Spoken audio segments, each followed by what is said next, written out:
Hi, I'm Elizabeth. Welcome back to the Lens, or review books, movie, television shows that I love and want to share with you. But today we're not doing that. We're doing what my favorite thing is to do: encourage Christian creatives. Like, I don't understand. I think I should change this channel name to Christian Creative Cheerleader. Ooh. Because I really am your cheerleader, whether you're already out there doing big things in the industry or you have a small little community in your own local hometown. I don't care. I'm here for you. I support you. I love you. Continue doing your thing. I'm here to cheer you on. Okay? The Bible talks about such a great cloud of witnesses, people that have finished their race. As I'm running my own race, I'm still cheering you on the other lane. Go! Anyways, I love to encourage Christian creatives. There's been so much criticism over the years about us, what we do, how we do it. I love coming on here and saying, we can do better. We can do more. Sometimes you still have to be enlightened to the fact that there are problems, because sometimes you don't see the problems till somebody points them out to you. But even in the midst of pointing out those problems, we can still shine a bright light into the future, telling you that there is hope, okay, for this industry and for all of us in this industry. So today I have a video from Illumination Project. That's a YouTube channel. He's talking about mastering your craft, practical guidance for Christian creatives. I don't know this maker or this creator. I don't know this YouTuber. He seems like a really cheery guy, but I have no idea about him. I don't know nothing. All I know is what he was saying were facts. And I wanted to bring that to you. So let's get into it. Today I wanted to share 3 essential tips to help me go from 0 to 1 as a Christian creative. So whether you're starting out with music or any other creative expression for that matter, these steps will help you take action with clarity and purpose. So let's dive in with tip number 1. The first thing you have to do is make space for creativity. This is mentally, spiritually, and with your time. You can't create if you don't plan for it. Whether it's blocking off time in your calendar or setting a dedicated space, creating room for your art matters. As Christians, our calling is higher. We need to create from a place of overflow. When we lead and create from an empty place, we end up serving up the stale bread, the stale manna from yesterday. Our creativity should be the fruit of spending time with God, not just something we push through when we feel burnout or just need to do some form of self-expression. Oh my gosh, this is my flock. Birds of a feather flock together. I like this guy. At least based on this one video. But he is so correct. Number 1, you're a Christian creative. You deserve to have a space, even just a little corner of your room, where you can make space and make time to meet with Jesus and to be creative. Try to create some space in your own world where you can spend time to be creative and spend time with the Lord. I love that he said that. You have to give space for your relationship with God to grow and to blossom more and more each day. So you're not serving up, again, the stale manna from yesterday. We're giving of our overflow, not just trying, just like you said, push through and create something just for the sake of creating or just to meet a deadline or whatever. We're not just doing it for that. We're doing it out of an overflow of what we already have with Jesus. When you do it like that, you'll always have something new and fresh. Now, do you start chasing new and fresh every day? No. You chase Jesus and let him give you something. Now, if it feels like the same thing that it was yesterday, no problem. Produce it, create it, that's not a problem. But you will know when you are creating from a place that's very, very empty. For example, if I've spent a lot of time busy with work or whatever, I don't come back to this platform, at least I don't try. If I come back to this channel, I'm doing reviews, I'm doing reactions, I'm doing stuff that doesn't necessarily need a strong spirit to complete, okay? Because I know that I need to fill my cup again and only give you of my overflow. Anything that I give you as part of my own cup, I'm stealing from myself, and that's not good enough. All right, so this is very important. I love that point. Continue, sir. The second step or tip is listening. And I don't mean just listening to inspiring podcasts or great music, although that is important, but the real key is listening to what others are saying about your work and how it impacts them. This matters at every stage. Whether you're leading worship or sharing your art online, the worst thing you can become is a creative that's disengaged. If you're disconnected from your audience and from your community, you're kind of missing the whole point. Our creativity is the fruit that's meant to serve others. And to do that well, you have to know what resonates with them and you have to actually talk to them. Don't be a green room creative, someone who stays distant and disconnected. Talk to people. get their feedback, and use it to shape your work in the thing that you actually put out into the world. That's how your creativity becomes a gift that actually means something and meets others where they are. I don't know, maybe I've talked maybe once or twice about how sometimes in history, we've just decided that we're going to put out whatever we want to put out and just like it. What do you mean just like it? And you know, I'll take it. We've also accepted it to a degree. And we just said, oh, okay, this movie is not really that entertaining. I don't really like it, but it's a Christian movie, so therefore it's good. What? Tell them the truth. It's not good. The sound wasn't great. The acting was horrible. Like, we need more money. I don't know. Like say the truth. Like, let's know where we're starting from here. Let's listen to who we are serving. When he first started off with this, I was like, you serve an audience of one or just an audience of one. But as he continued going on, this is a huge issue. People that feel like they have there are just sometimes when, as a person, it can be easy to feel like you don't have to listen to anybody because you're following the mandates of the Lord. But excuse me, you are serving God, yes, but you're also serving people. And there will always be a definitive line where God has told me to do it this way. This is the only way I'm going to do it. This is the only way I will align with. That's when you drown out the voices of the crowd. But then there are things that you can adjust and you can change. For example, a simple thing, for example, is, okay, maybe God's instructed you, I want you to put out a reel every single day about the gospel. Now, you can sit down there, sound monotone, have like little to no lighting, have really bad music that's almost drowning you out in the background. You can do all of that and say that I obeyed God. I created a reel and talked about the gospel.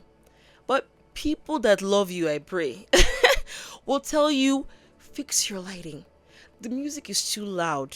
Wear a little bit of makeup. Unfortunately, the eye of the camera will never be as good as the eye of a man, of a human being, okay? So therefore, you have to use makeup to help the camera really capture your beauty, all right?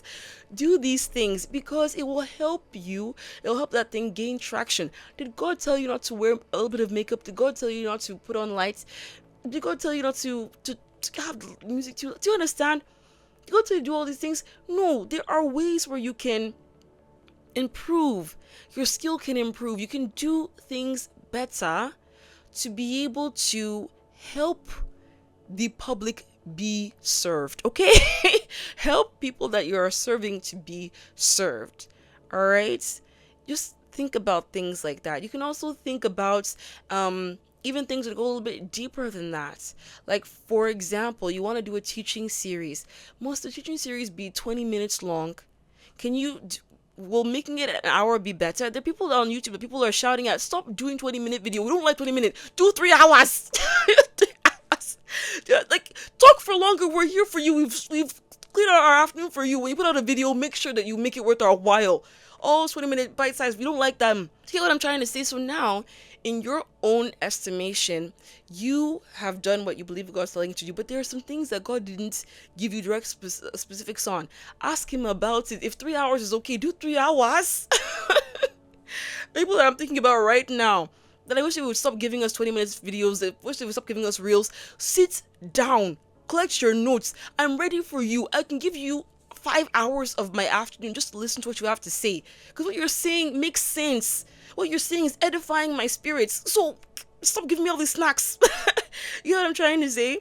Listen to your audience. Yes, you have an audience of one, but listen to people that you're actually serving. There's some things that they're saying that's not contradicting the instruction that God gave you.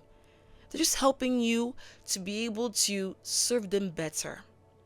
All right, let's moving on. And finally, tip number 3. Learn the tools of the trade, but don't overcomplicate it. Creativity is a skill, and just like any other skill, it takes time to grow. Start simple, learn the basics of whatever you're doing, and then learn the platforms and the strategy you'll need to share your work and hear that feedback. This isn't wasted time. Doing this through a Christian lens and focusing on pointing others to Christ makes your work more impactful and actually helps you spread your message. And look, I know this can feel overwhelming. When I started out, I wanted to do everything perfectly, and that's left me feeling stuck a lot of times. But here's the truth. We're not alone in our creativity or in sharing our work. God calls us to a high standard, but he also walks with us and gives us the strength and community often to do that. Before he goes, let me just talk about that. Learning the tools of the trade. This is a big thing. You can't just run off saying that God gave me a mandate, I'm going to sing to the nations, and not go for voice training. What do you mean? Even on YouTube, there are so many things that I have read or listened to or watched just so I can be better in what I'm doing here. There are ways that I've changed some of my videos just to be able to gain more traction here on this channel. Nothing is wrong with learning more about what you're doing and getting better at it. Nothing's wrong with that. Learning about hooks at the beginning of your videos. What's wrong with that? I used to look at my other videos and great content, bad hook, or no hook at all. Sometimes even still now, I'm still learning how to really do good hooks. But come on, when you have a really good hook, you can gain people, you can draw people in. Nothing's wrong with using those tools, learning your craft well, so you can be able to execute well. And just like he said, at the end of the day, don't put too much pressure on you. You have the Holy Spirit to guide you every step of the way. Let me tell you something. The aliveness of this channel is only because the Holy Spirit keeps asking me to come back here. I would have left you after video 5. Because as much as I like doing YouTube, I just... It's not like I don't like it, but I would love to do it and nobody has to see it. You know, I would love to just come here, do my thing and move on. I do love doing it, but if I ever felt like God was telling me to stop, I would stop. There wouldn't even be a tug of war. Like, what tug of war? I'll just say, okay, bye. Like you won't even hear from me again. I won't even explain. Like that's how easily it would be for me to leave this thing. To me, it's like I can do it, I cannot do it. It's not keeping me up at night. Does that make sense to you? The Holy Spirit will lead you in all that you're doing. And if you want you to continue doing it, he'll keep prompting you, do it. Do more videos. Do more paintings. Write more songs. Even if the songs are not good, there are so many videos I've put out here that are not good. That I've taken down. Work hours that I spent on videos that I eventually had to take down. Why? So many different reasons. But then, if he tells you to come back again, come back again.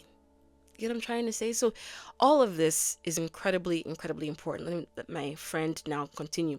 When I was younger, I gauged my success in worship, leadership, about how people responded, and I didn't listen well. So I kind of want to just share how that's changed.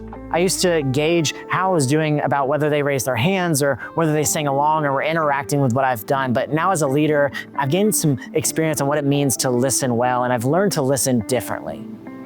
It's not that I'm unaware of how people are engaging with what I'm making. In fact, I'm probably hyper aware, but I study how they respond in order to lead them to where I would like them to go and ultimately to the source of all creativity. I want to lead them to the Creator himself. And once you start seeing this in your creativity and seeing the value that you can give others, you'll shift from reacting to actually leading. You want to create with purpose, pointing others to the ultimate creator. And the journey from 0 to 1 isn't easy, but it's worth it. And I'm confident if you do one of these 3 things, you will grow. You will begin to create for the creator and curate a culture for the kingdom. You see it?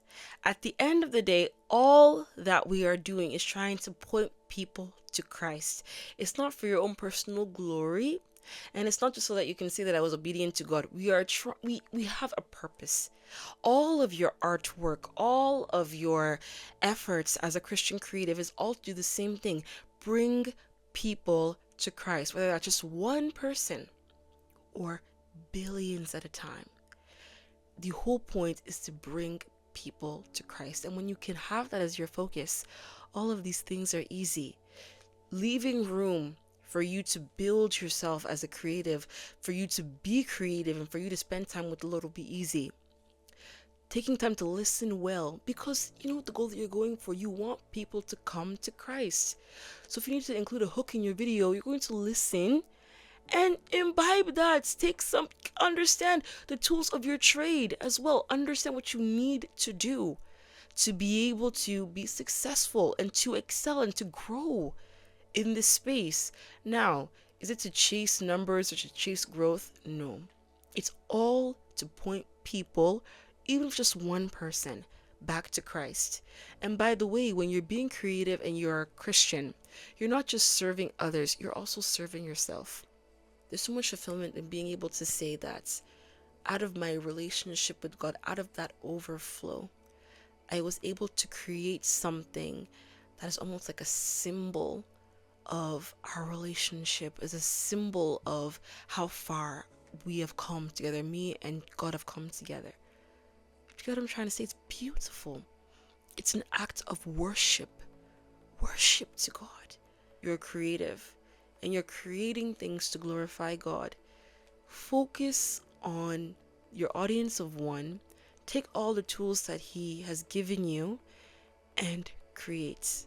No pressure. The Holy Spirit is with you. You can do this, and people will be blessed every time. All right, that's it for me for now, and I will see you next time in a new video. Bye.